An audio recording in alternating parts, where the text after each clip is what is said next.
என்னடா இது மேக்கப்பில் வந்து பான்ஸ் க்ரீம்லாம் கொண்டு வந்து காமிக்கிறீங்களேக்கா அப்படின்னு வந்து யோசிக்காதீங்க. ஏன் அப்படின்னா இப்போ வந்து நம்ம ஃபவுண்டேஷன் கன்சீலர்லாம் எல்லாருமே யூஸ் பண்ண மாட்டாங்க. அதுவும் ரெகுலர் யூஸ்க்கு எல்லாருமே யூஸ் பண்ண மாட்டாங்க. அது நம்ம ஸ்கின்னுக்கும் வந்து நல்லதில்லை.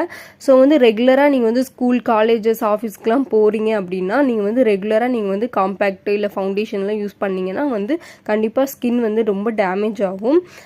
இல்லை நான் வந்து ஃபங்க்ஷனுக்கே வந்து நான் வந்து ஃபவுண்டேஷன் கன்சீலர்லாம் யூஸ் பண்ண மாட்டேங்க்கா அப்படின்றவங்களுக்கு கண்டிப்பாக இப்போ வந்து நான் சொல்கிற மாதிரி ட்ரை பண்ணுங்கள்.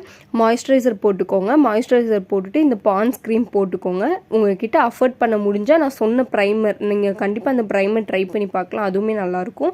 அந்த ப்ரைமர் போட்டுட்டு இந்த பான்ஸ் க்ரீம் போட்டுட்டு உங்களுக்கு ஃபங்க்ஷனாக இருந்துச்சுன்னா காம்பேக்ட் போட்டுக்கோங்க. இல்லை நீங்கள் ரெகுலர் யூஸ்க்கு போகிறீங்க அப்படின்னா ஒரு பவுட்ரு போட்டு செட் பண்ணிக்கோங்க. கண்டிப்பாக நான் சொல்கிறேன், இந்த பான்ஸ் க்ரீம் வந்து ஒரு டஸ்கி டோன் இருக்காங்கல்ல அவங்களுக்கு